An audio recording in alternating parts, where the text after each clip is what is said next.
The ownership of the nations. You know, it's interesting. The God of this world is his title. In Daniel chapter 10, we have a strange incident.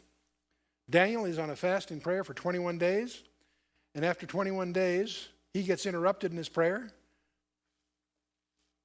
And this messenger comes. And he says, when you started your fast, I was sent to see you. But it's taken me 21 days to get here because I was held up by the prince of the power of Persia. Until Michael came to help me, I couldn't get through. I'm here now to give you a vision. You're going to give him 2 chapters with the vision, 11 and 12 following. He says, but once I give you this vision, I got to go and fight with the Prince of Greece.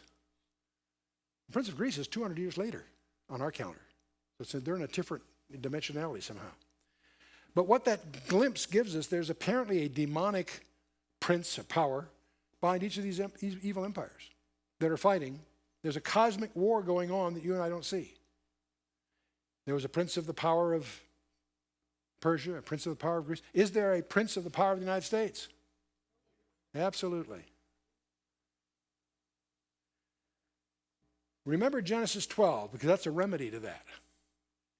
God promises that I will bless them that bless thee and curse him that curseth thee. God uses as his yardstick of popularity is how are we treating Israel. If Israel's got problems, that's God's problems, not ours. And they do have problems.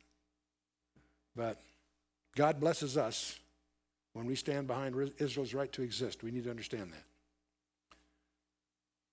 People often, one of the popular questions I get when I travel, why hasn't God judged America? Even Billy Graham quipped so colorfully years ago, God doesn't judge America, he'll have to apologize to Sodom and Gomorrah. Clearly this country is long overdue for judgment. Why hasn't he been judged? The only answer I can come up with is Genesis 12.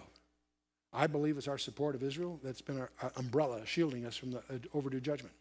That's why I get nervous when I see us waffle on some of those commitments. I know eventually we will, because all the nations will be against Israel according to Zechariah 12 and other passages. So what's the destiny of America? I don't know, but it's going to hang on how we treat Israel. We need to re-examine our heritage. It's astonishing to me to realize how popular it now is to disparage our heritage. We have the most unique heritage of any nation on the planet Earth. David Barton has a ministry called Wall Builders. Fabulous materials. You can check it out in this regard. Look at the election rhetoric today. It astonishes me to see the depravity that masquerades as political debate. It's just, it's different. It's one thing to have a difference of view of how to go about what's best for America. It's astonishing to me to see major political parties disparage the heritage of America. The so-called liberals. The military cemeteries of this country are filled with the bodies of patriots who died fighting everything they stand for. The whole idea used to be that character determines destiny. Not today anymore. Not today anymore. There's even debates as to whether character is a legitimate argument in the elections. It's the only reasonable argument.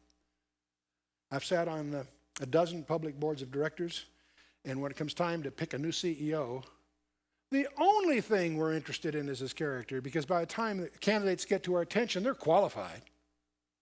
The problem is which one really has the character, the judgment, the depth of integrity that's what you're after. The others you take for granted.